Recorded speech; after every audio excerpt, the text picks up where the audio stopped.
ये ओबीसी वर्ग के लिए तो ये 370 हटी 27% रिजर्वेशन मिलती है बाकी इंडिया में, वो जे.एंड.के में इम्प्लीमेंट सर नहीं हम तो यही कहेंगे इस गवर्नमेंट के, ये बोलते हैं कि हमने हटा दिया है, लेकिन हम कहते हैं कहाँ हटी है। ऐसे मारते थे, डींगे मारते हैं ये बैठकर। प्राइम मिनिस्टर साहब वो भी तो डींगे मारता है, अपना होम मिनिस्टर साहब वो भी डींगे मारते हैं ऐसे ही।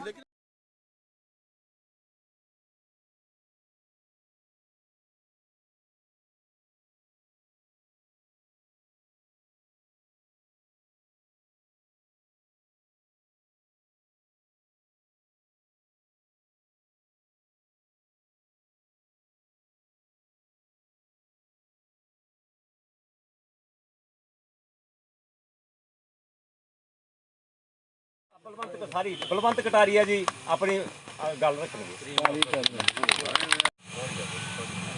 बार आए हैं गैदरिंग करने वास्ते, तो सारे मेरा नमस्कार। मात्र के सारे OBC या फिर SC समाज के लोग होने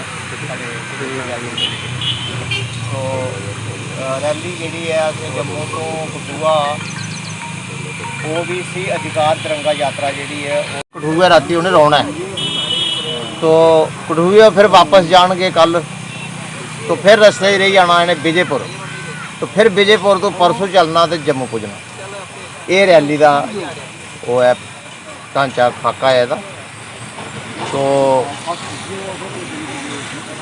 जियां इन्हें आख्या कि रैली की जरूरत क्या है, मैं बड़े सादे तरीके कन्नै तुसें एक्सप्लेन करूँ कि मंडल कमीशन की रिपोर्ट के मुताबिक 1990 च BP सिंह ने OBC वास्ते 27% रिजर्वेशन अनाउंस की। अनाउंस करने के बाद देश के विच थोड़ी डिस्टर्बेंस हुई, आपोजिशन हुई, लोगों विरोध किया, तो मसला सुप्रीम कोर्ट चली है। सुप्रीम कोर्ट ने उसे आख्या कि वैलिड है, मिलनी चाहिए है, तो लिहाजा 1992 सारे हिंदुस्तान 27% रिजर्वेशन OBC की मिली। लेकिन जम्मू कश्मीर में जो चिट्ठी आई तो जम्मू कश्मीर रियासत ने लागू नहीं की। वो इस कारण नहीं की कि जम्मू कश्मीर रियासत जी वो अलग ही। ये तुंदे जानकारी वास्ते भी मैं दसी दा कि 5 अगस्त 2019 यूटी बनने को पहले इत्थे कोई हिंदुस्तान का कानून जोड़ा लागू वो है या नहीं होया, वो स्टेट की मर्जी है। तो लिहाजा वो जो सेंट्रल गवर्नमेंट का कानून है 27% रिजर्वेशन का OBC की देने वास्ते, वो इत्थे लागू नहीं होया। तो उहदी वजह कन्नै की होया कि सानू 2% जी पिछू चलती आवे दी, वो 1992-93 के बाद 2% चलती रही। तो इन दी मेन टाइम साढ़े जेडे OBC लीडर है साढ़े बिच बैठे दे ने बहुत सारे, ये सारे ये अतों तो जी स्ट्रगल है वो चली ही कि अगर पूरे हिंदुस्तान में 27% मिली ही है तो जम्मू कश्मीर में दिओ सानू, क्योंकि साड़ा हक है, अस भी हिंदुस्तानी हाँ। तो 1993 को लीए मनी लैचा अगर तो अज तक 28 साल होइए ने, तो 28 साल होई है सानू OBC वाले की स्ट्रगल करते, डिमांड करते कि भाई जो हिंदुस्तान में मिला करता सो इत्थे मिलना चाहिए। तो वो 28 साल की स्ट्रगल का हिस्सा ये भी है जोड़ा अज अस इत्थे OBC अधिकार तिरंगा यात्रा लिए आए हैं, उस स्ट्रगल का पार्ट है। 28वां साल है समझ लो। तो ये तिरंगा यात्रा इस कारण कड्ढी दी है कि भाई कानून हाँ सानू तुसें नहीं दिता कोई गल, लेकिन यूटी बनने के बाद स्टेट खत्म हो तो कोई प्रॉब्लम नहीं ना, गवर्नमेंट को इस वेले कोई जवाब नहीं है। तो ये जी है गवर्नमेंट उपर कि प्रधान जी चलो अगे असी रिजर्वेशन नहीं इन्हें गवर्नमेंट ने देनी, क्योंकि मंडल कमीशन बाकी स्टेटें लागू हो जाएगा। तो असी इकट्ठे होए, एक गड्डी भरी आई दिल्ली चली, उसलै सोशल वैलफेयर मिनिस्टर हा सीताराम केसरी, सवेरे वो डेरे चलीए बीमार हो, उत्थे साढ़े कन्नै दगा होया। क्यों वह जो सैकटरी हा वह कश्मीरी पंडित हा, बजन नहीं दिता उसने, साढ़े ना हर जगह धोखा हुआ। फिर असी आइए वापस, लेकिन उत्थों झीर बराज ने साड़ी बड़ी सपोर्ट की, सतपाल गवाह ने, उन्हें आख्या भी इं कम नहीं बनना, तुम सुप्रीम कोर्ट चलो। और कठुआ वाले लोग हैं क्या मुलाजम ते क्या गैर मुलाजम दो बरी मतलब असें पैसे चंदा कट्ठा करिए असें सुप्रीम कोर्ट के विच केस छुटी लेकिन जो फाइल साढ़े वकील ने आग्ञा की थी तो जस्टिस अहमदी मुसलमान उन्हें यह फाइल दिखी वकीली लाख उन्हें आख्या अपने क्लाइंट को पूछो कि उन्होंने कहीं इनके नुमाइंदे ने असम्बली में कोई डिमांड की है कहीं की है कोर्ट ये आखदी है कि घर तो लड़ाई पे जी तुसें बेइयै कोई गलबात की तो सीधे आइए असें नहीं पता हाँ तो असें थोड़ा जहा BSP का कम किया साढ़े सुभाष भी बैठे दे वो सागर चंद ने एक मतलब क्यौड़ी दिता उसकी नकल आई असें फिर मुड़िए गेट साढ़ा केस लगी आ 2-3 तरीक पेइयां एक्ट बनी आई आ गौरमेंट की हिदायत हुई कि क्योंकि मॉडल कमीशन आखदा कि पहले कमेटी कॉन्स्टिट्यूट करो रियासत की कुछ लोगों की ये बेनीफिट देना कुछ नहीं देना तो वो साथियों उहदे रूह कन्नै कमेटी कॉन्स्टिट्यूट हुई कुछ बरादरियां पेइयां कुछ गईयां लेकिन इत्थों की गौरमेंट ने कोई रखा 2% साथियों ਜਿਹੜੇ लोग सुते होंगे ना उन्हें राइट नहीं मिलती 50 साल लड़ाई लड़ी दी है हूँ साढ़े को दौड़ होती नहीं है ना राती नींदरे होंगे तो ये नौजवान ने अगे सारे आला जी है ये पोस्ट असी सांभना तो असी अगे लेइए जावा इंदे नासे च दम तां लगना जे तुसी मंगे ते भिख मंगे तो साथी वो भिख मिलती है अधिकार नहीं मिलते अधिकार लैने ने ते जागरूक होना पौना लड़ाई लड़ना पौनी है समाज की खड़े करना पौना और ये लड़ाई पॉलिटिकल मंच के ऊपर लड़ना पौनी है तो ये बखरे बखरियां डफलियां बजाइए नहीं लगा। नमस्कार, मैं हूं राजकुमार और आप देख रहे हैं सबका जम्मू कश्मीर। आपको बता दूं कि जम्मू से पिछले कल 25 तारीख को आपको बता दूं कि ओबीसी समाज की ओर से तिरंगा यात्रा निकाली जा रही थी, इसलिए लेकर आज नगरी में पहुंचे हैं।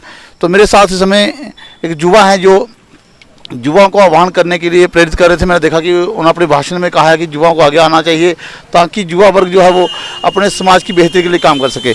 किस तरह से देखते हैं इस पूरी रैली को, क्योंकि देखा जा रहा है कि रैली जो है वो ओबीसी समाज को अपने अधिकार की बात की जा रही है, तो किस तरीके से देखा जा रहा है इसको?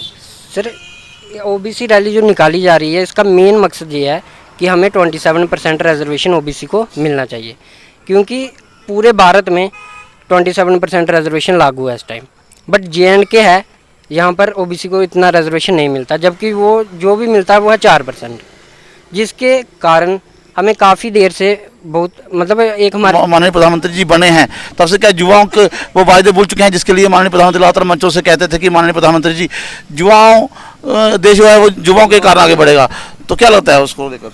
सर मैं उसके बारे में कहना चाहूँगा कि मैं पर्सनल तो कोई राय नहीं दे सकता, क्योंकि उन्होंने कुछ अच्छे काम भी किए हैं। हर एक सरकार की कोई बुराइयां भी होती हैं और अच्छाइयां भी होती हैं। उन्होंने काफ़ी अच्छे काम भी किए और काफ़ी ऐसे काम हैं जो नहीं हुए, जो उन्होंने वादे किए थे वो नहीं पूरे कर पाए।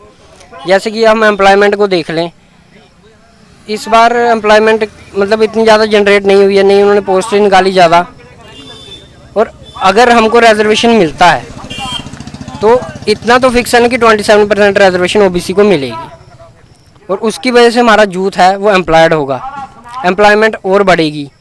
बट अगर एम्प्लॉयमेंट की वो जारी है, ओबीसी की कोशिश जारी है कि हमें 27% रिजर्वेशन मिले, उसी के लिए हमने ये तिरंगा यात्रा निकाली है, और हमारी कोशिश है कि हमें अपने युवा वर्ग से क्या सर मैं युवा वर्ग से यही अपील करना चाहता हूँ कि एकजुट होकर हमें इस लड़ाई को लड़ना है, क्योंकि हमें अपना फ्यूचर देखना है, क्योंकि युवा ही है जो देश का फ्यूचर है।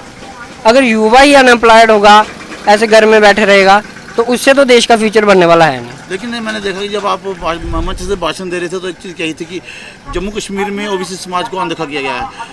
क्या कहना चाहेंगे इसको लेकर? सर इसको लेकर मैं ये कहना चाहूँगा, क्योंकि पहले तो चलो वो था सेक्शन 370 लागू थी, उसकी वजह से जो भी बाहर के कानून थे वो स्टेट गवर्नमेंट की मर्जी के बिना लागू नहीं हो पाते थे। देखा जाता था कि 2014 से सरकार जो है वो केंद्र में सत्ता में स्थापित है, तो क्या लगता है कि 2014 के बाद कभी नजर नहीं पड़ी, जैसे 317 हटाई गई, 35 से हटाया गया, बड़ी उम्मीद थी लोगों को 317 हटने के बाद अधिकार मिल पाएंगे, सामान्य अधिकार की बात कही गई थी, तो क्या लगता है कि सामान्य अधिकार मिल पाएंगे कि नहीं मिल पाएंगे? सर 370 हटाने के बाद कुछ अधिकार मिले भी हैं और कुछ से हमें वंचित भी किया गया है। क्योंकि हम अधिकारों की देखें तो, क्योंकि हमारे लिए तो ये ओबीसी वर्ग के लिए तो ये 370 हटी नहीं है, क्योंकि वो भी मेन मकसद क्या था यूटी का कि जो बाहर से रूल आएंगे वो भी जो पूरे ऑल इंडिया में जो भी कानून लागू है वो जे&के में भी लागू होगा। बाकी लागू हुए, ओबीसी को जो 27% रिजर्वेशन मिलती है बाकी इंडिया में, वो जे&के में इम्प्लीमेंट नहीं की गई। तो एक हिसाब से देखा जाए तो ओबीसी वालों को वंचित किया गया उनके अधिकारों से। मेरे साथ इस समय एक शख्स और जुड़ चुके हैं, मैं उनको भी पूछूंगा क्योंकि जम्मू से जब से तिरंगा यात्रा निकली है वो भी उनका हिस्सा रहे हैं। सर, आपने अभी कहा है कि जिस तरह से आपने अभी आरोप लगाया कि उनको 370 हटने, उन्हें नहीं लगता कि उनसे 370 हटाएगी ताकि वो अभी बड़े सारे अपने अधिकारों से वंचित हैं, तो क्या लगता है? देखो सर, हम तो यही कहेंगे इस गवर्नमेंट के, ये बोलते हैं कि हमने हटा दिया है, लेकिन हम कहते हैं कहाँ हटी है, ये बताएं हमें।